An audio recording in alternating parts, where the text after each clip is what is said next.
Mylett Show, and I'm Welcome. excited to have Yeah. Uncle G, Grant Cardone, with me here today, and I've been looking forward to doing this for a very, very long time. You know how I got tagged with this uncle thing, huh? I do. Do you know the story? Yeah, well, you ought to tell everybody. Go start out with that. How'd you get tagged with that? You know, my dad died when I was 10. First of all, always great to be with you, Ed. You too, man. I really have a kin, like real, very strong connection with you. We do. As a person, not just as a man or a business or sales or any of this other stuff. But, I rarely say that, by the way. So anyway, my dad died when I was 10, and I kept waiting for somebody to come in, you know, in my life. And there was an Uncle Jay, an Uncle Paul, and an Uncle Vincent, and you know, none of them showed up. Yeah. And I'm not resentful because they didn't show up, because they had their own lives, they had their own stuff going on. They just never showed up. And then I found myself looking for the football coach, the black football coach. I thought, okay, maybe he's going to be my uncle. Right. You know, I was looking for a mentor. Yeah. And even went to college. The CIA teacher, I had a guy that was ex-CIA that taught a psychology class. Okay. I thought, oh, maybe he's going to do it. And Did you ever let any of them know you were looking for that? No, not really. You know, I was looking for, you know, and I remember telling my mom, I said, one day I'm going to be somebody out of frustration. One day I'm going to be somebody, and I'm going to help other people. Anyway, I told that story, and then somebody said, hey, G, will you be my uncle? I love that, man. Yeah. So I'm being that uncle. You've been that uncle to hundreds of thousands of people now. Yeah, trying to be. What's that feel like? Like you now, long time ago, did you see yourself like, hey, I'm going to be having this stewardship or this relationship with hundreds of thousands of people, where many of them really do look at me like I'm their Uncle G? Yeah, what's that feel like? By the time, I mean, it feels good today. You know, it's a little weird, but from 16, when I made that decision, to 25, I couldn't even be my own uncle. My own, like, I hated myself. You told me that. Yeah, I mean, literally. Is that the word? You hated yourself? You're walking around in self-hatred? Without a doubt, total self-hatred. Like, I don't like what I look like. People think I'm a loser, or, I mean, you're talking about like that or worse? I couldn't even look at myself. Like, I was 130 pounds. I weigh 170 pounds today. Well, you're a big guy. So, you're so wrong, man. Just plain, you know you look great. So I was weighing like 140, 138. Wow. Gray. Okay? Like gray. I had no color in my face. Bones, like negative, like, you know, I was terrible, dude. I was can't sort of picture that. Bankrupt in every way. And I came from a good family. It's not like my dad abandoned me, and mama didn't mistreat me. I didn't grow up in a 200 square foot apartment. You know, I grew up in a nice brick house, 3 bedrooms, 5 kids, and just went south. Wow. You know. And what changed? Well, I quit doing drugs. When you're 25, did you quit doing drugs? Yeah, I smoked my first joint when I was 16 with my brother, my twin brother, and Russell, and what was the other dude's name? Anyway, he was a rich lawyer's son. And we smoked weed. I knew it was wrong the first time I did it. You intuitively knew I'm doing something bad. I knew. Like, I wouldn't show anybody this. I wouldn't want my dad to see me doing this. I wouldn't want my mom to see me doing this. I was embarrassed by it, you know. And the next thing you know, I'm smoking weed every day. And the next thing you know after that is I'm using other drugs. And the next thing you know, I know everybody thinks that would never happen to you, but it happened to me. And the next thing you know, I'm doing cocaine every day. Any kind of drug, actually. It wasn't people online will say, oh, Cardone's a cocaine addict or something. Dude, I was using pills. Wow. I was using phenobarbital. You know why? You think you're doing it to alter how you felt? You felt so crappy about yourself? You're like, I'm going to alter how I feel or numb it? Or is it just, you just started to get addicted and did it? Well, I think one day I looked up and I was addicted. And they were available. And the people I was around, that's what they were doing. So it was this vicious cycle that I had become addicted. My body, basically addiction is not a disease. And it's not like, you know, it's not like you have I don't know, bone disease. Addiction is a choice. Like, you choose to use a drug. So I went to a treatment center. I've been through all this, so I know some people are going to tell you, oh, Cardone's crazy. There is an addiction, and da-da-da, and I know. Well, I'm just telling you, okay? Like, I can have a glass of wine and don't have the propensity to drink 2 bottles. Well, I've seen you do it. I know that. Yeah, so, you know. But how's that guy? You get this guy. He quits drugs. I get all that. But now, I mean, let's be honest. I mean, You're one of the more influential businessmen in the country in terms of your influence, your reach to people. You could argue in some cases you're the most, right? I mean, you reach lots of people. That's nice to hear that. But it's true. Yeah. And so you're this Uncle G figure. Yeah. What's that feel like? Yeah. What's it like? No, it feels good. I mean, it feels good. I'm not perfect, so like I think about it. There's a responsibility with it, right? So like I cuss. Yes. And then my wife's like, you really should be a bigger role model. I'll smoke a cigar, or I'm drinking a glass of wine, or, or I use my sense of humor incorrectly, right? So there's you do that. That's true once in a while. Or too soon. Like I get over tragedies really fast, and I can make jokes about them the next day. Right. And people are like, it's too soon, man. You can't do that. But on the other hand, that's part of the allure of you, that you're not so buttoned up. You're transparent. What you see is what you get. I think also, you're willing to reveal some of these flaws you have, and I think some of the guys that are out there, and I need to watch this too sometimes, they're trying to put something on all the time, release an image or stay with some sort of a persona that they have. You're just really you. Like, isn't that fact? Like, all the offices here are glass. Like, I was in your meeting this morning. These people know you. They know the real you. They know the funny you. They know the serious you. They know the flawed you. They know the stud you, right? Yeah, and they know I go from funny to serious, like from 0 to 60 in a half a second. Yeah. And then I can go back to funny.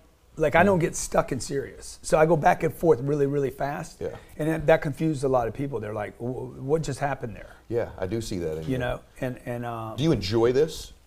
I mean, are you enjoying this stage of your life with the influence you have, the attention, this growing business that you have here? I love helping people. I like influencing people. I like countering a lot of the negative data out there and the negative information and the wrong information. Yeah. And, you and I were talking about, some of the things that people promote out there today that is shortcuts to success. Right. Both you and I are both, I mean, we're both guys, we both have a glass of wine, but we're both into keeping our bodies pure and clean and healthy. Neither one of us believe in any kind of drug use at all. I mean, that's something you and I both have in common. I've never smoked weed. I've never done anything like that. I just wouldn't want to put that stuff in my body. Well, I tell you what, if you're smoking weed, I definitely want to compete with you. Yeah, right. I'm gonna kick your ass. Okay, right. So I know I'm gonna kick your ass. Yeah. If you have to go wash your hands after you do something to get the smell off, I'm gonna kill you. Right. You're gonna lose deals. It's costing you money. It's costing you time. It's costing you energy. Right. It slows you down. Yep. And you're like, oh, nobody's ever died because they smoke weed. That's right. But you slow down when you smoke weed. No question about it. Like you 1 minute you're driving 70 miles an hour, and the next minute you're driving 30. Why? Because you lost certainty. Right. And what I don't want to lose is certainty and awareness. Right. So it's interesting because after this weekend. Yeah. The Mandalay Bay. This weekend, when you're watching this, maybe recent, it may not be, but what happened this weekend is the Mandalay Bay shooting took place, and Grant was actually at the Mandalay Bay in the hotel during the event. Yeah. And it was just a really eye-opening event about being aware and being prepared. Yeah. And what nobody knows, because we didn't release it, was that afternoon I spoke to an audience. I know. What? Well, you can show me that thing with a gun? You talking about that thing with a gun? Oh, yeah, the one I sent you? Yes. I sent it to you. Yes, wow. Okay, I might include the little clip here, maybe just for your audience. Include that. But I know it's going to get misused. If I put it out online, it's going to get misused. But at 2:45 in the afternoon, we were preparing to leave the Mandalay Bay. We were on the 20th floor. We didn't know the shooter was on the 35th floor. Mm-hmm. And that night we had a dinner planned, a party for investors planned on the 35th floor, on the 43rd floor. So 20, 35, 43. We've been living with the shooter for 4 days. Right. Okay. He's been living in the same hotel as you, a couple floors above you. Yeah. Everywhere I went the whole 4 days, you can't tell anybody this, but I was packing a gun. By the way, it's illegal to have a gun in the Mandalay Bay, in any casino in Las Vegas. So, and I know that, by the way. So I already know that. You don't need to tell me that. So anyway, right before we were leaving for me to go speak at 2:45 in the afternoon, I did a thing on packing a gun. I know. The importance of being prepared to defend yourself. Yep. And Johnny, the camera guy that's always with me, recorded it. I sent it to you. Yes. And I'm like, dude, this happened this afternoon. Yeah, that's bananas. Okay. That was at 2:45. Like 8 hours later, not 8 hours, 7 hours later, the validity of that video became true. So that's the stuff I hate about being, a role model and the uncle, because then people are like, you shouldn't do that. You shouldn't act like that. I'm like, you know what? I live in America. I got to be free to express who I am. Right. Why not? Why be who you are if you can't be who you are? Well, I think all people that have become successful, especially during this time, you're kind of a product in a sense. Do you know what I mean? Yeah. And the more tangible you are, the more I can describe what you are, I think the more valuable somebody is. I don't think these are the days anymore where everybody's just vanilla, you kind of blend in. I think you need to stand out. So I don't think you stand out on purpose. It costs me though. It costs me deals, it costs me gigs, it costs me, you know, somebody's gonna say he's a loose cannon, can't use him. Yeah, but I bet you it gets you more than it costs you, or you wouldn't do it, right? I think it gets you more than it costs you. Yeah, I don't know. I just know if I compromise myself like I did with weed. Yes, okay. If I compromise myself with customers, if I compromise myself every day with, you know, what I study or what I'm willing to research, what you believe in, or, you know, then the next thing you know, I'm some other guy again. Yeah, I think that's a massive, massive lesson for everybody to learn. I also think it's where some of you, we're going to talk about this in a little bit, but I think it's where some of your confidence comes from. I think you know who you are. Yeah. I think you know what you are, what you stand for, what you believe in, and I think that's one of the things that makes you unique. Is like I think your confidence is a no. I think it's a magnet. I think it's something that it makes you attractive. That's why these people listen to you. And so I've watched you. You're one of the rare, the elite, like the world-class performers. I don't care if you're looking at football and it's Tom Brady or business, it's Grant Cardone. Somehow, and it's reverse. It's odd. The more they get fed, it's natural to be not quite as hungry after you eat a big meal. Somehow you've been eating at the big plate at every dinner of your life, the dinner of life. You're being fed. You're getting, and you're hungrier. You're hungrier. You're relentless. Like, what is that? Like, where does this come from? Does it come from a vision you're trying to chase? Does it come from your self-confidence level? How do you stay hungry as you're winning? Because this, all people watching out there, they're achievers. And you know what? They do slow down when they get to a level. They do slow down when they get some accolades. They don't stay as hungry. How have you stayed like that? Why is your will to win not for sale? Yeah, because the thirst is for potential. You know, my play is not money. It's not a bigger plane. It's not more real estate. Even though I want all those things, it is potential. It is the discovery of my potential. You know, so I'm interested in what could I do? What can I do? How far can I go? Could I translate my material? You know, could my material live, like, could I become immortal? Grant Cardone. Could Grant Cardone the name, not the body? It can't. It's impossible. But could I do something of biblical proportions? You believe that you're capable of doing something huge in your life. I told my sister called me one day. My oldest sister called and said, she's 74, and she's like, you know, she was just ragging on me. Fox said you're a business expert. This is an ongoing joke, you know. And then I get interviewed by CNBC on some real estate. They're calling you the real estate expert, and then they're calling you this. And she's making fun of me, right? I said, and she's like, what are you up to? I said, I'm going to do something in my lifetime that, like, lives on for biblical proportions at times, thousands of years. So is that why you write? Is that why you write the books? They'll be there someday? Yeah, totally. They'll be there, you know, but I got to translate them now because the Chinese can't read that book, right? The Spanish can't read that book, and Canadians and Australians and Americans can read it, but can I even get it out to them? So I'm interested. I know my technology. What I teach and what I write is unique. I sit down and look at things in life. Even your verbiage is different than everybody else's. You don't use everybody else's words. I don't copy people. You don't. Your verbiage is totally. I don't copy people. I call out people when I think it's bullshit. You know, the 4-hour work week. I'm just telling you, ain't nobody in their freaking lifetime ever done a 4-hour work week and actually created something. Absolutely. The solopreneur. It's garbage. It's bullshit. It's just popular. It's just an idea that you're going to work for yourself.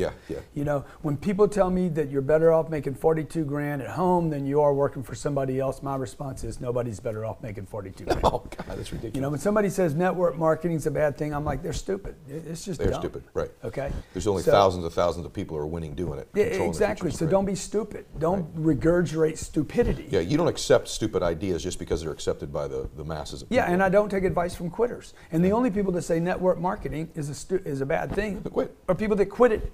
And by the way, those that never started it were also quitting it. The only reason they would know about it is they considered it for a second and then didn't do it, and now they're justified why they didn't. So speaking of that, on the network marketing, recruiting sort of flavored thing that we're talking about, in my business, I tell people to get wide. And what in my business, what getting wide is a little bit different, but getting wide means you're going to have lots of agents that report directly to you. It spreads out your influence, it spreads out your risk, et cetera, et cetera. But you also talk about in your business, you getting wide. You talk about that. What's you getting wide mean in your world? What's it mean? Like I made a mistake with money, not using money, You know, becoming this guy that became wealthy and still acting like a pauper. Yeah. Okay. So what happened was that basically shrunk me back into being a pauper, small. Yes. So look, you never commit one crime. Nobody ever commits one crime. So where you find one crime in life, and by the way, you know, you're committing a crime on yourself when you make these mistakes. There's other crimes of a similar nature. Well, I'd also not taken my brand wide. Okay. I was good in this one vertical. Yeah. I mean, I was great at it. I was like the best. Okay. And I didn't start crossing over to other verticals. That was in the car business? Yeah, exactly. Yep. Because I was selling out for this money right here. Yes. Because it was easy money. Yes. And just like you described the guy that's satisfied, right? Yes. They settled in. I had settled in this vertical. Okay. And so, and look, when you're around a bunch of people that are in a vertical, that have also settled, that are trapped in some narrow band, they're not going to tell you to go this way, right, and go out here. They're going to tell you, oh, it's hard, it's almost impossible, nobody's ever done it, you're going to lose your audience, which you're going to probably lose some audience. It is very difficult. Probably one of the most difficult things I've done is go this way. Like, it was really, really difficult because I didn't want to lose this audience. And you did lose a little of it. Sure I did. Yeah. These people were pissed off, man. When they saw me actually making moves and succeeding, people were like, oh, my competitors took advantage of it. See, he's interested in other stuff, not just this. Yeah. So they try to take advantage of it. Because I'm spending energy over here, I lose a little bit of something here. Yep. So how do you do that, man? Like, you, and I got a couple of specific things after that, but like you talk about, you're able to be bold about what you believe in your faith. You can take some shots for that, right? You can take some shots for having the gun thing at Mandalay, right? You took some shots, and you knew that by going to spreading your width of your influence, right? And I think, and it's just interesting, in today's world, it seems to me, the thing that holds most people back is their worry and fear about criticism and what other people are going to think about them. I mean, it's just, they're obsessed with it. I think social media's been good, but the bad part is, how many likes did I get? What are they going to think about this? Are people thinking I'm happy? You know, am I going to get criticism? How do you just not care? Or do you care and you do it anyway? No, I care and I don't look. You don't look. What, you know what I'm saying? Like we were talking earlier, and I was showing you this little thing I do. This one of these little rituals I do. You talk about rituals and this little thing, because I was passing across this article that I'd shown Ed, that I'd posted. And I said, Ed, anytime I look at anything, while I'm with you having a conversation and tell my people to do this, grab something, post it another place, push it some other place. So we multi-purpose everything. You do, man. You're after that stuff all the time. Yeah, so you'll see me doing a lot of different things in a lot of different spaces, pieces and parts of it, little clips of videos, audio, you know. So we multi-purpose because I'm trying to go all these different directions, and I don't know how people want to consume data. Okay, so the point is, back to this is, I don't really look at whether you liked it or not. It's not on your radar screen. Yeah. Now, I do have staff that tells me to take stuff down. In fact, they don't tell me anymore. They just take it down. They do. So Sherry kind of runs control, kind of Hurricane Irma pickup. Yes. So does my wife. So they're like, they know I'm a hurricane. Yep. They know I'm going to destroy stuff. Yep. I'm going to tear trees out, and I'm going to damage stuff. I am a hurricane. Yep. I'm a hurricane that never stops. I think every great entrepreneur is a bit of a hurricane. Yeah. And I think the ones that struggle are trying to keep everything clean, neat, tidy, and organized. Being an entrepreneur is messy. Yeah. And this is the guy I don't want to be. I don't want to be the successful uncle that went into hiding now. Yeah, me either. Or the billionaire that there's no access. Right. You know? You want to spread it. Yeah, I don't know Mark Cuban's wife. I've never seen her. Yeah, that's a good point. You know, I've never seen Elon Musk's wife. I've seen one interview with her, okay? Warren's wife. I want my wife to be out there. Yeah. I want you guys to know my kids. I want you to see the mistakes I make in my life. I want to see behind the curtain. Yeah, I think they're not following an image. I think they're actually following you. I think they're actually following you through your life, and I think you're helping lead them too. I think it inspires them. I think that's a huge there's a couple big differences. Both you and I have actually done something in our lives, so when we're preaching to people out there in the world, we're actually coming from a place of experience and some real value. We're not making our bio up as we go along, which is most people, I think, out there in this space. I think most people in this space are just literally blogging and talking about crap they've actually never done in their lives, and somehow it becomes scripture to people that follow them, whereas you and I actually have real businesses, real companies, real net worths. But let's go through some rapid fire stuff. But let me just go back to it. There was a time in my life, like, you know, the person that's been most dissatisfied with me is me. I wanted to be able to teach other people sales. Yes. And then I learned how to do that. Yep. And I was making millions of dollars a year doing that. Yep. But I was not a businessman yet. Yeah. And it killed me. Ed, it killed me. that I wasn't a businessman. I was a speaker. I was a speaker, okay? Writing a book would not have solved that for me, okay? So I started a second business with a partner. He exceeded what I was doing in that speaking business. He was the businessman, I was the partner. You still weren't. I still wasn't a businessman. I started the real estate business, and we had, I don't know, 400 or 500 units. I was an investor. I still wasn't running a business. So literally, it has been like 4 or 5 of these before I was like, okay, now I'm a businessman. Wow. So it's literally like in the last 7 or 8, maybe 10 years that I really felt, okay, now I'm a legitimate, for the first time in my career. Was there something that changed, a catalyst? Was there just steps, just process? Well, it's part of what we talked about earlier, lifting off the disabilities like that were covering me up to play a small game, to be a sales guy, to be an author, to be a speaker. These were really small, tiny games. Yes. You know, to be just the father. Yeah. You know, to be. Don't you love those guys? Hey, I'm a good dad. Oh, yeah. Like that's a ticket into, I mean, you're supposed to be a good dad. Happy's a label, by the way. Yeah. Happy's a label, just like ADD. Yeah. Okay, they're both made up. They're both made up. So these are limitations, because I could be happy. Yeah. You know, I could be attention deficit disorder. I could have it. I could have it for a second because, but I can have total attention in this interview. Right. So maybe I have an attention deficit because nobody got my attention. Right. People get your. Both of us don't believe in most of these labels, or if any of them out there. All right, rapid fire stuff I've observed about you. So people are watching this. So this guy does a good interview right here, man. Ed Mylett, the EM show. EM squared. Hey, if you think we should call this EM squared, like the Einstein thing, that should be the name of the show. I know, he feels strongly about that. So y'all can get back to me. You can message me or let me know if you like that EM squared. Be the new Einstein. How important is it to be to close? Nothing matters if you don't close. Like if you don't close, everything prior to this is just like why'd you waste everybody's time, including your own? Do you teach that to your people? I mean, do you have an environment of closing? Or Dude, we close in a greeting. What's that mean? It means, hey, you guys, do you need me to show you this, or do you have enough information to make a decision?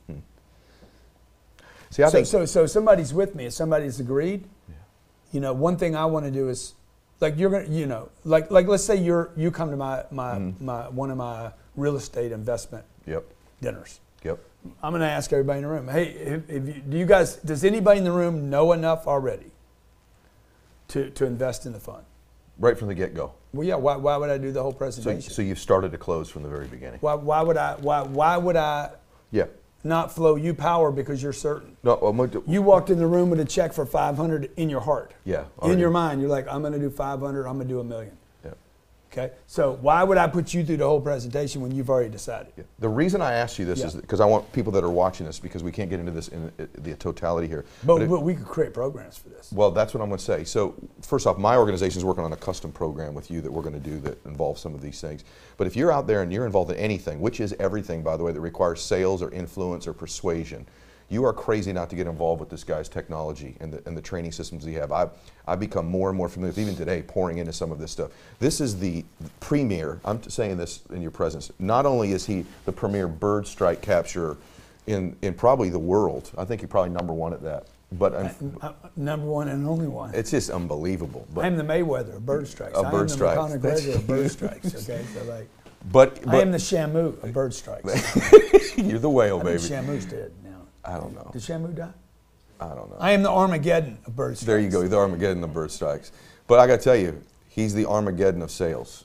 And I'm telling you, this is the best stuff I've seen on persuasion, on influence, on managing yourself, on closing, on overcoming objections. And if you're in anything that involves that, which is about everything for those of you that are listening to this, get involved with this stuff. Where would they go first website-wise? What's the best place to go to? You would go to probably Cardone University or cardoneu.com to see what we do there. Cardoneu.com. This is not normal endorsement by me. I'm telling you, this stuff would immediately make a difference for you from the second you know, I mean, I'm just in my defense, okay? Not of me personally, but of what we've created, is I struggled with sales so much because I was trying to do a lot of stuff that I was being taught that's very, very ancient. And I'm not talking about Brian Tracy old, you know, or Tom Hopkins. Both of those guys are my friends, by the way. I know. And I'm just talking about age-wise. They were delivering content from the 50s, 60s, 70s, right? Their content was actually from hundreds of years before that. That's right. Ask questions, get control, spend more time with people. These are ancient, bypassed done philosophies. You know, if you're sitting down with somebody that's looking at WFG as a husband and wife, they've already been on the internet to check WFG. Yeah, right. Or whatever that is, whatever it is you're doing, any real client prospect. People aren't stupid. They know what you're there to do, so do it. Well, yeah, I mean, the internet like has made it available. So I would walk in that meeting. I'm not looking to spend longer with them. I'm looking to spend less time with qualified people. Go in, show them what they need, close the deal. We did a call today. Me and you did a call today. We weren't on that call very long. No, I kept saying, let me ask a question. Let me ask a question. Let me ask a question, Ed. So he finally got him on the phone. You know, Tom Hopkins taught me, hey, whoever asks questions controls the sale. It's not even true. Who controls it? Whoever gets answers. Whoever gets answers. That's good. Most people ask questions, never get them answered. Yeah, well, gosh, that's so true, by the way. Never get them answered. You guys ask questions. What's your budget? How much do you have? You walk away, never get an answer. Yeah, you got to get an answer. If you're going to ask questions, you got to get an answer. But always. See, what happens is that the principles of closing. Be willing to blow a sale. Even be willing to blow the sale if it requires you to ask again. I love that. Because if you don't get the answer, you will not make the sale. Here's what I watched today. I watched modern strategies. So the principles stay the same. The strategies change. They'll be different, by the way, in 10 more years. And it's also, his content is digestible in bite-sized increments that you can get in this day and age and understand it. So I want to strongly encourage you, if you're in anything that involves sales or persuasion, which is all of you, he doesn't even need the endorsement. He's got plenty of other business. I'm telling you that it would make an immediate impact for you. And that doesn't just include that stuff, but any of the books that he's written, especially the ones that are recent, at least for me. These are books that this 10X stuff, his obsession stuff is so flipping good. It's like, it's rare that I read stuff, because I've had some experience at winning and some success, that I read it and I immediately either A, learn something, or B, I agree 100% based on my experience. It confirms for me, right? It's like when we met, we started talking, it was like, we immediately connected because we believe the same stuff on so many different levels, right? And so that's why I want to encourage you, get his books and get involved with Cardone University. Go see it. You're going to make a huge shift. I mean, there's nothing else I could recommend you do. Then go do that would make the most immediate impact. You will not ever again suffer for not knowing what to do. It'll just be your willingness to go do it. So get in a relationship with this guy. It's going to be huge for you. So a couple things here, a few things. So I've watched you. I'm getting to know you better. I consider you a friend now. I enjoy our time. It just flies by. You know, I mean that. Like I've told you before, you're making me want to do better and be better. Just your example, just your being does that for me. But there's some things inside you I've seen that I think I do well, but being around you, I want to do you know how many people are going to say, there's no way I can study this dude based on some of the stuff they've heard already? About you? I don't really care. I think they're crazy not to study you. Well, here's what's nuts about that. I mean, it's so sad though, man. You know, like, because I'll study anybody. I don't care if you're a Muslim. I don't care if you're white, black, male, female. Show me the results, man. That's all I care about. Just show me what works. There are probably people who are ultimately aren't going to become successful anyway. They're looking for reasons not to win instead of reasons to win. Usually the people that are magnetized to you and I are people who are looking for reasons to win. That's who most of you are that are listening to this. You're trying to find a freaking way to win. That's one of my favorite closes, by the way. What's that? Are you looking for reasons to do this or not? Right. That's the whole bottom line. The bottom line is if you're looking for a reason to win, you're following the right two people, right? We come at it from different perspectives, but one thing, those of you who listen to this, and Grant's a Catholic as well, but as a Christian, I'm not naive enough to think that the Lord only puts Christians in my life to teach me things. That'd be obscene. That'd be ridiculous. The Lord's going to bring all kinds of different people into my life to teach me, to alter me, to influence me. He's using me as his tool, and of course some of these people are going to be catalysts for that. So that's insane not to think that. And man, my whole life, you know, I have prayed, like, show me the way, man. I know you do. Show me the way. Show me how to get my money right. Show me how to get my business right. Show me how to treat people right. Show me, one of the big things that was missing in my life was a wife. Show me how to pick the right wife. Yeah, and you did. You know, show me how to become a good husband. And to be a good husband. Now that I got the right wife. Show me how to be a good dad. I was terrified of becoming a dad. Were you? Oh, terrified. Yeah, well, you think you have this, I have it too, but you have this relentless desire to be the better version of you, to be the next expression of you, to find out where you could be. That's the real answer. You're excited about finding out who you could be. And I am too. I'm like passionate about that. I'm optimistic about it. I'm anxious to see the next version of me. I think you're unbelievable with that. But I want to ask you some things I've observed. So just want to go through these with you a little bit. Okay. You keep promises you make to yourself for the most part? In other words, if you tell yourself you're going to do something, do you keep those promises? Not always. Okay. You know, So with like workouts, I've been really slack, as you can tell, on workouts lately. I think you look great. I've told you. This guy's 59 years old. Thank you. I mean, I got here this morning. Yeah. And there's a security guard in the parking lot. I said, I got to find Cardone's offices. The first thing the guy said to me, he goes, oh, I know where he is. And we start to walk. He goes, when you see him, you're not going to believe this. I thought he was 43 years old. He's 59 years old. I said, I already knew that. I said, you're kidding me. That's the first thing the guy told me about awesome. you. That's how young you look. So you're doing something right with that. Thank you. But how from a business perspective, do you keep the promises that you make? Like you say, always. Yeah. Always. I might be a little long on them. Yeah. You know, it might take me a little longer to get to it. And that, by the way, that's an observation I've made about you. Yeah. He has this thing, no, I'm telling you the truth, especially when you're around me a little bit. You have total optimum self-confidence in your business capacity. I watch it with you. You know what you're doing. You know you're skilled. You're confident. You're beyond confident. You're certain. The more certain person wins, right? I think that's because you've kept promises you make to yourself. I think the number one requirement in being a confident person is that you start by when I meet someone who lacks self-confidence in an area, I'll tell myself this is someone who just simply doesn't keep the promises they make to themselves in that area. I like right? that. And that's the reverse is true in your body. Yeah, You and I have talked a lot about that before. Like you look great, but your confidence level and your fitness and all that stuff isn't the same as it is in business. It's probably because you miss some workouts once in a while. I'm serious. Yeah, no, I do. And no, it's an area that we talk about. But it's also like, okay, so. No, but it's true. Yeah. It's true. No, go ahead. What are you going to say? Well, say it. I've just never. It's not a priority. Exactly. You told me that. I've never invested much time in my body. Yeah, you told me that. Like I know some people like literally when I get ready, I don't even look. I'll go 3 and 4 days without looking at myself. You told me that. And part of that, you know, is freedom. Like I'm not locked up in this identity of being 5'8" and 170 pounds. I don't think I'm a body. Right, I know that. I am not a physical unit. Yep. That's right. The difference with me and you is that, so first off, I know that you think that, and I know that's not a part. This is really good. So I'm going to tell you something that I think I have, okay? Yeah. Part of my confidence in business is that I think my body, I think nowadays more and more business people train like athletes and more athletes train like business people. LeBron James is not the same guy that Julius Erving was, right? LeBron James is a businessman, like Jay-Z says. He's a businessman, right? Yeah. And so more of these guys, Tom Brady has a selling book out right now, right? He's a businessman. Yeah. And so more athletes think like businessmen. Yeah, I agree. And I think, and by the way, you are super fit, but I think one of the advantages for people, if they can keep their body fit, not big or muscular, but high energy and healthy. Yeah. I watch what you eat. You do eat healthy. You do eat clean. We just did right now. Yeah, right? You give me that little terrible thing you made me eat. Yeah. I put good fuel in my car, but I'll tell you today, I still don't put premium. I know you don't. I don't put the best gas in my car because I think it's a scam. But I just put whatever, Me either. Yeah, I put the best gas in there to get me from back and forth because it's a lease car anyway. I'm going to flip it and turn it in and say me too. bye-bye. But I think your business self-confidence comes from doing that. There's another thing I observed about you. I want to ask you about it. You're aggressive. You are aggressive.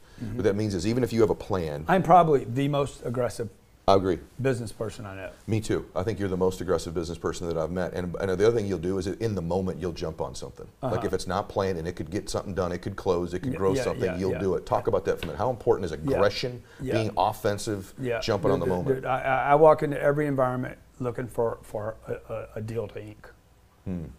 You know, I'm just telling you, if you need to know, or when you're with me, I'm looking for a deal. Yeah. I don't care if it was my mama. If my mom died about 8 years ago, I guess. But if she came back, I mean, literally, if I had 30 minutes with her, I'd spend 28 minutes, you know, just reminiscing, and 2 minutes trying to close her for something. Shit.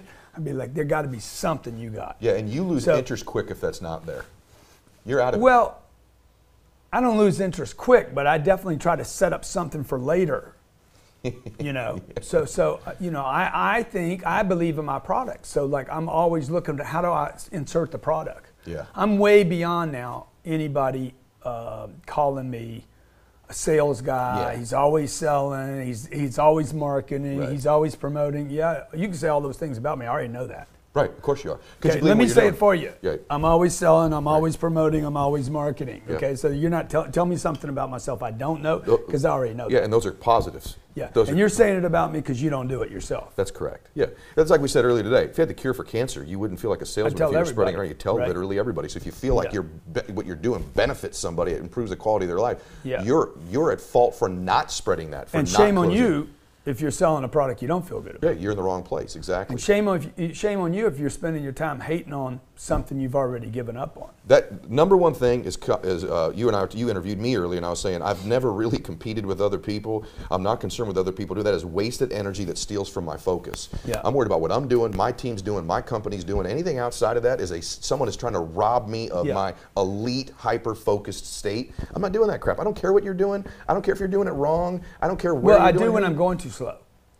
Of course, you got time to think. Because you said something to me this morning about your frequency. Yes. You know, I like the vibration rate. Yep. But man, as long as I hit my right frequency up there, like when I'm bing, bing, bing, bing. Me too. Like I don't get caught up in all this stuff. I told you one of the things I've observed about you that they're going to think I'm weird for is that I think you vibrate at a super high frequency, meaning your energy level, your capacity to move things and influence things is at a high level. Yeah. And by the way, I will, now that we're hanging out a little bit, I'm going to get you to even go 1 millimeter further by being a little bit more fit, by being in a better state.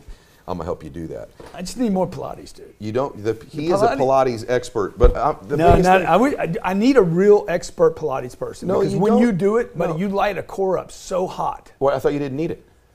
No. When I get a really good, because I don't really know how to do it myself. Right. You don't even really do Pilates either. You just bought the leotards. Right. You got the leotards, but you don't really know how to Pilates. Probably not. Nobody knows. What does that even mean? This is a grown man talking Pilates right in front of me. By the way, just so you know, your fitness and all that stuff would give you even another gear. No, you're right. You're right. I totally agree. Well, I don't even wonder whether I'm right about that. I know that I'm right about that. And I know you're right. So okay, there's nothing to argue about. One other thing, but in that, you have this capacity, and we don't have too much more time. Yeah. We got as much time as you want. It's your podcast. Your capacity level is freakish. What's wrong with this guy? Okay, so no, but what? Your capacity level. So how much you can get done in a given day, right? So talk about that for a second. Do you think about that like consciously, or do you just I walked in here today. Yes. After being gone 4 or 5 days. You know, I didn't plan on the Mandalay Bay shooting. Right. Like you guys that are doing to-do list and time management, you're trying the time management thing. Talk about that. How you don't manage time, you expand it. Yeah, I don't manage time. I mean, I create time. What's that mean? It means I'm not managing ammo. I'm not managing money. Time is not some. It's all made up, man. Mm-hmm. Time is made up. Mm-hmm. The 24 hours is made up. Right. Right. The 60-minute clock is made up. Okay. Yes. The sundial is made up. Like you know, I don't have to go to sleep when the sun goes down, and I don't have to wake up when it comes up. Right. So it's all made up. Like I want the ability to operate when I want, how I want.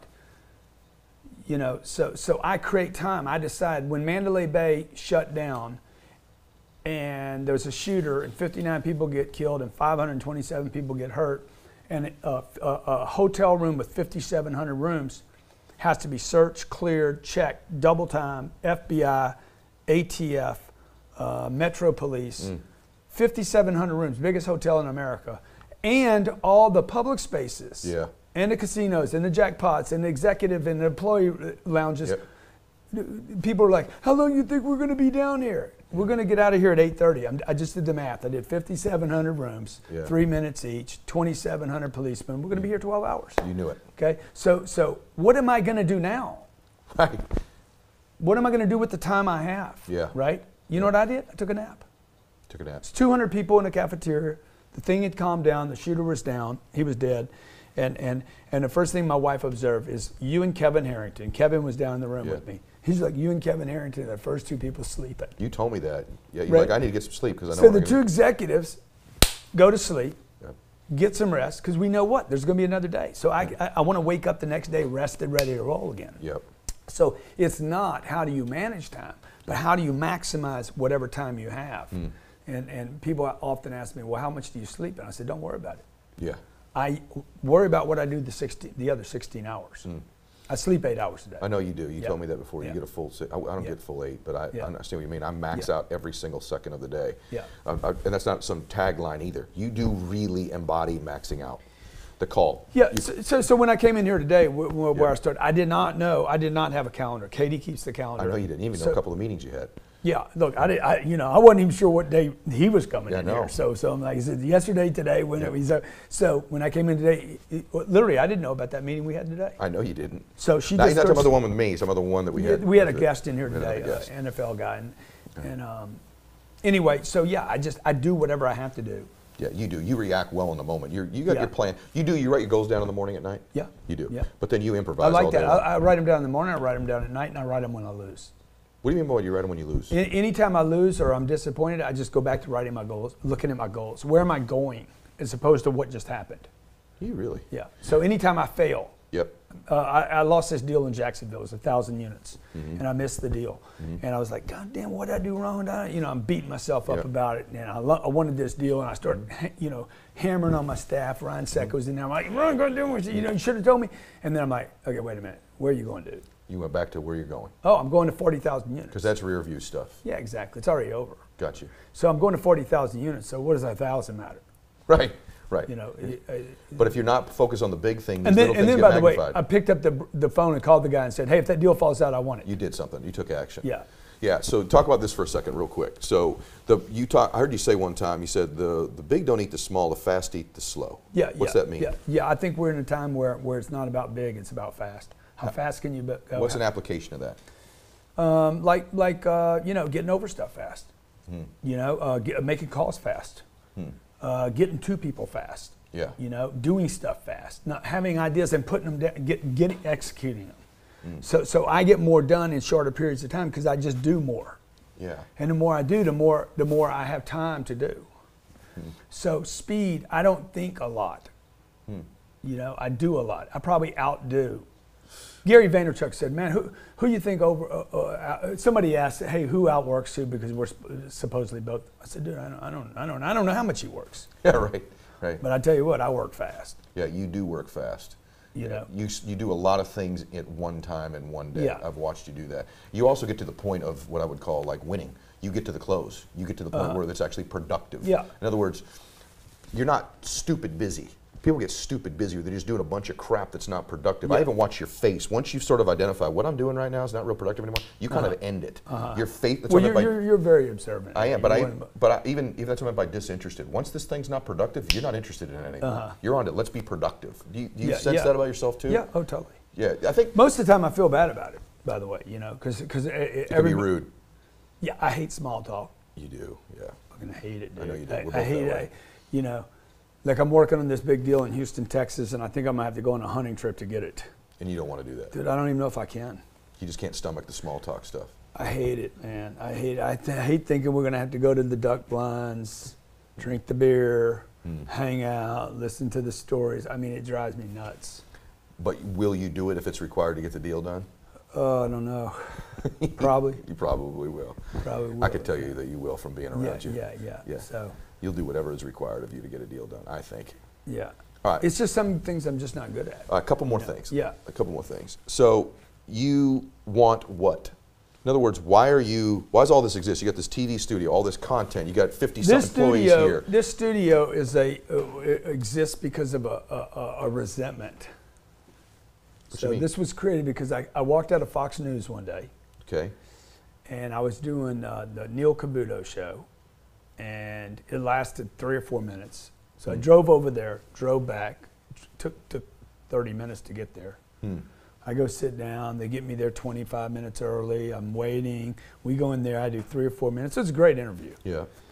And I come home and I'm just like, that sucked, that's ridiculous. I drove all the way down there. I'm more important than this, this big arrogant thing, and they only had me 4 minutes, and I can't come back for at least a month because they won't. Yeah, they won't have the same guy. They're not going to have you tomorrow. Okay, and we have no control, and this is bullshit, and I'm pissed off about it. Yep. And basically, what those things when I'm complaining about something, I'm like, okay, what are you going to do about that? So this quits happening to you. Okay, because I don't want to keep being angry. Like you said something about using all the energy, or was it it was Darius that was here today, and he said you got to use all the energy on the field. Yes. The anger. Yep. So I'm like, I'm so angry about this, and I walked into Sherry's office and said, let's get a studio. I want to be on TV every day. And that's how Grant Cardone TV started. And you started, you didn't care about what the cost was, the capital, the expense, anything? We started small. We did one. We've had multiple versions of this. This is our third studio. Okay. And we've made a lot of mistakes and everything. But you know, every day, Monday I do a show, Tuesday I do a show, every day of the week I do a show. What else we stream probably 10 times a week live. No, and it's just the whole, I was in a sales meeting this morning, just the whole operation here, all the different things your hands are in.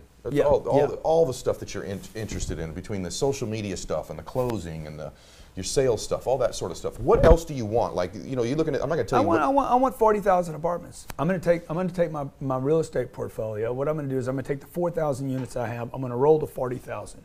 Okay. Okay, 40,000 times. In what time frame? I think I can do this in 10 years or less. In 10 years or less. Okay. Yeah. I think I can get to 10,000 by maybe next year. Okay. 2.5 times. Yep. And I think I can probably do it before 10 years. Are you obsessed with it like your book says? Oh, I'm totally obsessed with it. Why? Why do you want that? I may never write a book to do this. What do you mean by that? You may never write a book? I may never write another book to do this because I think that this is a game changer for me, me and others. Because look, I don't believe in there's a lot of financial instruments out there that I think are bad for people. Mm-hmm. And they start with that where you live. You know, buying a house is a mistake. People should not be putting their money in a house. People should not be putting their money in a bank. Right. Okay? We were just talking about this today. And you guys are starting to move to the Bitcoin conversation and the crypto and the ICOs, and you're going to get killed. So Elena said, you cannot keep complaining about these things if you're not going to provide people with an alternative. Mm-hmm. I didn't want to do the investor thing, and she said that to me like 3 times. You have to provide an alternative if you're going to, hammer on this stuff. Yep.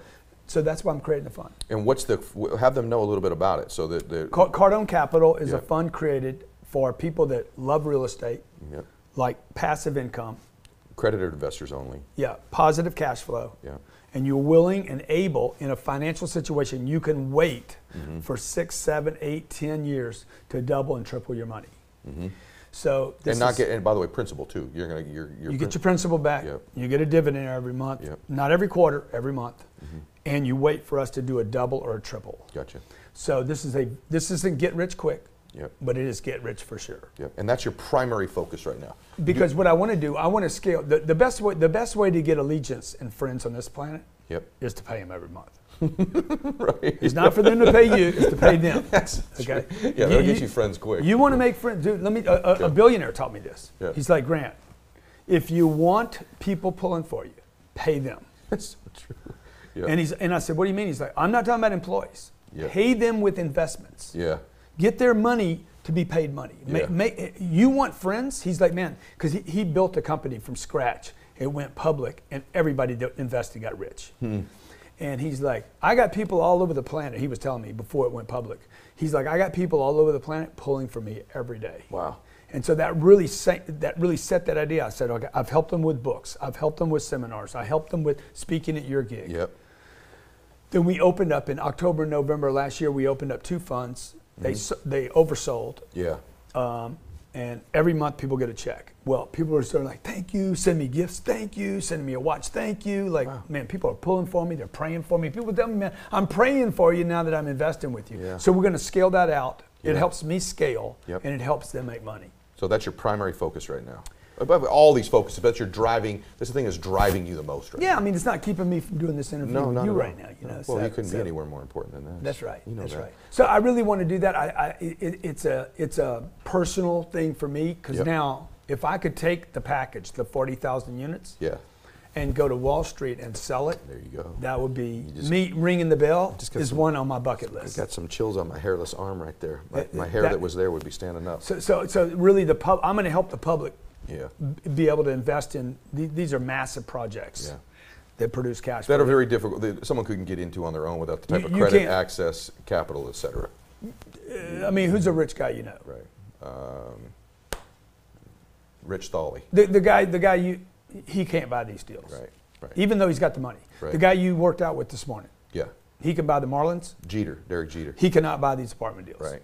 Okay. They'll take his call. Yeah. But he's not going to be able to buy the deal because they're not going to sell him the deal because they don't know they don't know him for this to be in this space. So there's also an access point that you provide that they couldn't get access otherwise. Yeah, too. Exactly. Okay, couple last things, things for them. So that's you. There's two types of entrepreneurs out there. I want you to talk to both of them real quick. And let me just say this back on the apartment thing. The apartment thing is utilizing all the skills that I've honed for years: sales, negotiating, closing. Yep. Look, I know how to get a good deal. So if the deal's $80 million, I squeeze every $8,000 I can out of that deal going all the way down. Yeah. Like, so I know how to get a good deal on the way in, and I know how to get us a great deal on the way out when we sell it, because both of those are negotiating and sales points. Okay. Anything else on that? No, that's all. Okay. There's more to it than that, but that was big. Well, and there is one other thing, like discipline. Like, how many authors and speakers or consultants do you know that own their own plane? That's a good question. Almost nobody. Exactly. So nobody. You can't, that bird that I bought, that's too small now, by the way. Yeah. You can't fake a plane. No, I know. You own a plane, exactly. Yeah. You own a plane. Yeah. Owning a plane is not a demonstration of being rich. It is a demonstration of discipline. That's so true. Yeah. It is not a demonstration of rich. It is a demonstration, or wealth. It is a demonstration that somebody was disciplined. Yeah. I'm not talking about Coca-Cola on a plane. I'm talking about an individual. A human being, right? Yeah. It is because that thing that's like, if you think your dog takes a lot of energy, or your kids. Oh my gosh. That thing right there takes the energy of a school. It does. And it's funny you say that, because very rarely do I pull my plane up next to other individuals' planes. They're usually owned by companies. Coca-Cola. Yeah, very rare that you go, hey, there's another Sprint. guy or another woman with an airplane like that. Yeah. Your vigilance is the other reason too. I'll just be honest with you. If I'm invested money, I want it to be with somebody that I know is just on it. Freaking on it constantly. And you're on it. So speaking about on it, last couple things I was going to ask you. So there's two types of entrepreneurs out there. There's ones that are just getting started, and then there's ones that are stuck at some level, right? Let's talk to the ones that are getting started. Okay. What advice would you give, just in general? Work in increments. Follow the money. Follow the money. Don't follow your heart. What do you mean by follow the money? Follow the money. Find money. Find money. Who's got my money? Close deals. Close deals. Who's got my money? Not just close deals. You want to find money. Because you can close the deal if there's no money, then there's no money. So don't follow friendship. Don't follow love. Follow money. You single guys out there, you want the girl, follow the money. You follow the money, they'll follow it. They might not be gold diggers, they'll still like money. Okay. So I can line them up around the street if I get rich enough. Okay, and then follow the money for your department. Follow the money. When you get stuck, follow the money. Okay. I'm telling you, just make it simple. Follow the money. Is there money in this room? Is there money in this activity? Do these people have money? Is there any money at this dinner table?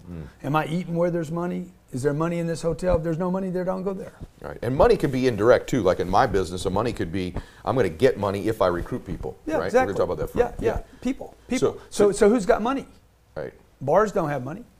Bars don't. There's have drunk money. people in them. Right. So who's got money? And by the way, if they're drunk people, they can't buy from you because tomorrow they're going to wake up and say, I didn't really want to do that. Yeah, you're right. So the same advice for someone that's stuck is to follow money. I didn't want to do the investor thing, and she said that to me like 3 times. You have to provide an alternative if you're going to, hammer on this stuff. Yep.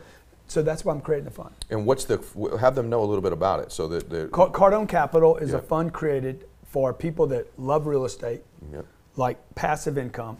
Accredited investors only. Yeah, positive cash flow. Yeah.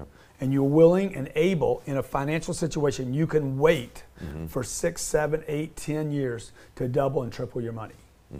So this and by the way, principal too. You get your principal back. Yep. You get a dividend every month. Yep. Not every quarter, every month. And you wait for us to do a double or a triple. Gotcha. So this isn't get rich quick. Yep. But it is get rich for sure. Yep. And that's your primary focus right now. Because what I want to do, I want to scale. The best way to get allegiance and friends on this planet is to pay them every month. Right. It's not for them to pay you, it's to pay them. Okay?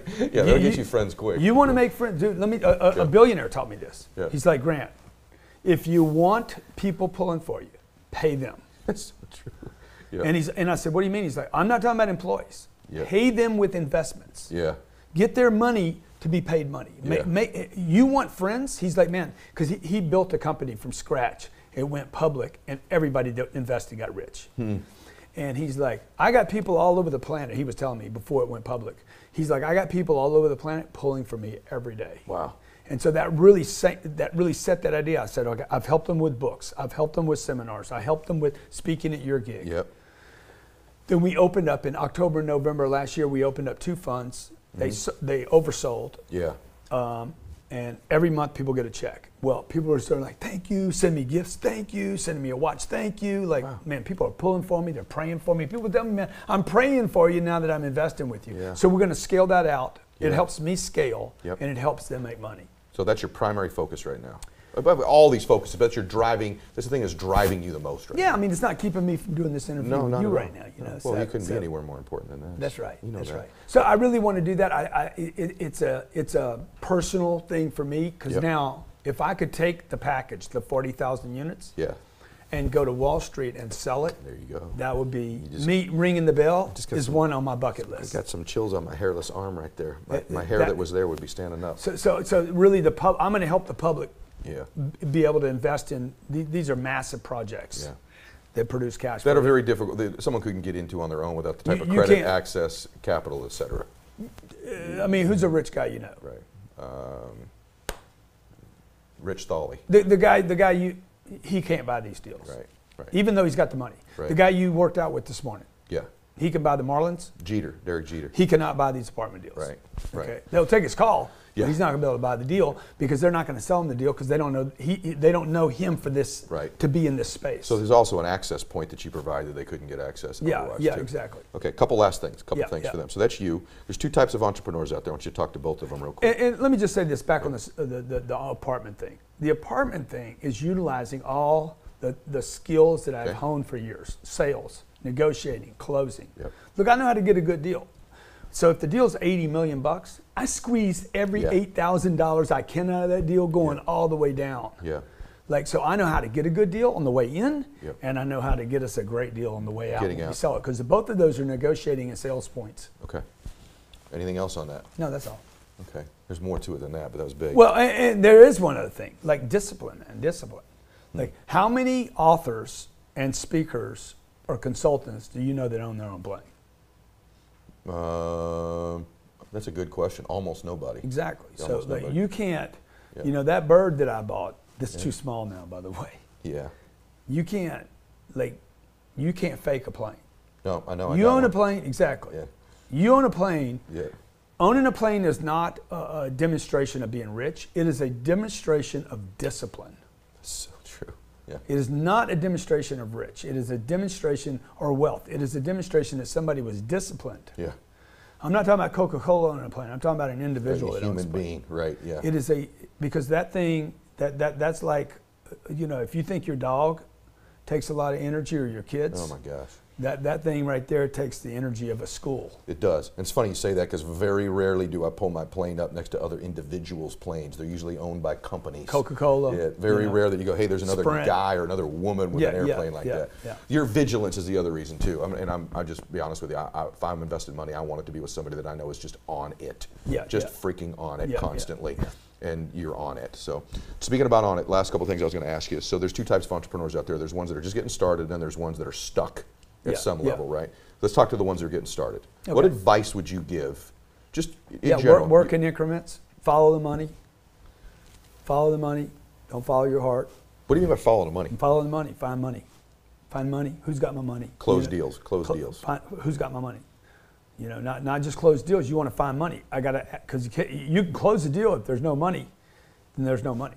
So don't follow friendship. Don't follow love. Follow money. You single guys out there, you want the girl, follow the money. You follow the money, they'll follow it. They might not be gold diggers, they'll still like money. Okay. So I can line them up around the street if I get rich enough. Okay, and then follow the money for your department. Follow the money. When you get stuck, follow the money. Okay.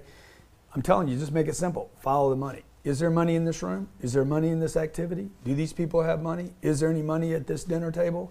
Am I eating where there's money? Is there money in this hotel? If there's no money there, don't go there. Right. And money could be indirect too. Like in my business, the money could be, I'm going to get money if I recruit people. Yeah, right? exactly. We're going to talk about that. Yeah. People. So who's got money? Right. Bars don't have money. Bars don't. There's drunk people in them. Right. So who's got money? And by the way, if they're drunk people, they can't buy from you because tomorrow they're going to wake up and say, I didn't really want to do that. Yeah, you're right. So, okay, so the same advice for someone that's stuck is to follow money. Look, if you're stuck, you know, if you're stuck, I would probably look at the people around you first. Mm-hmm. You know, you didn't get in this to get stuck. So somebody, you know, my friend that I mentioned earlier that I gotten so much help from, it's like conditions don't just happen. They're made to happen. Mm. So terrorist attack, they're made to happen. Okay, wars are made to happen. Illiteracy is made to happen. It's not an accident. These things happen. Roaches show up in your apartment. That was made to happen. Somebody did that, right? So if your roof caves in, Puerto Rico, the storm. These aren't events. It's an island this big in the ocean, and they get hurricanes. Like that's going to happen. So I don't know why everybody's surprised. Shocked, right. So if you're stuck, somebody made that happen. Yes. Who was it? Was it you or was it your wife? Or your husband saying, you're working too hard. Yeah. You're working too hard. You need to relax. Or maybe it's your friends, or maybe you went to dinner and your family's like, you're working too much. I have my family members tell me that. I'm like, look, if you don't knock it off, I'm not coming back here. I got that same stuff in the beginning. You look back 90, 120 days, you'll find the story. You You stopped doing something you used to do that kept you successful. Right? You stopped prospecting, you stopped closing, you stopped recruiting, you stopped talking to people, you stopped making phone calls, you stopped personal development, you stopped reading books, you stopped something in the background. Somebody said, when's enough, Ed? That's a natural question. I get it all the time. Yeah. I say, you're stuck. You're stuck. If you're asking that question, you're already stuck. Yeah, and that's why they're not hungry anymore too. Yeah. Right. All right. Listen, this has been this is my favorite hour I've probably ever had on this kind of stuff. Yeah, you told Tony the same thing. I didn't tell Tony that. What I told him was that he was my dream guest. Okay. That's what I told him. Okay. And it's not that I didn't dream to have you. Yeah. Because I'll probably get more people watching it because you're on here. But here's what I want you to know about this guy right here. This dude, he seems pretty hardcore and intense. This is what I got, and he won't tell you this. He really cares about you. He really cares that you have a happier and better life. He cares about people. He's one of these guys with this huge heart that's wrapped in this relatively interesting exterior. And you know this, Johnny. The camera guy's nodding right now. He's funny. He can be goofy. He can be super intense. He can be pretty harsh. He can be abrasive. He can be warm. He can be all those things. But what that's all wrapped in, and inside this dude, he has a massive heart. He wants to help people. He wants the world to change. He's got hundreds of thousands of pieces of information out there that he put out for free to help people, to serve them. And I know Today did that too, man. I know it's a different slant. I didn't want to do the same interview. You know, you're a kid, your dad died, all that's powerful, but that's out there. Some of the stuff we talked about today hasn't necessarily been out there. And so I appreciate you opening up about some of this other stuff today too, and sharing it with people. Man. I love you, brother. Appreciate you, man. Appreciate you. Enjoying and you got a great audience, and you're doing a monster service for a lot of people. Thank you, brother. All right, take care. Max it out, everybody.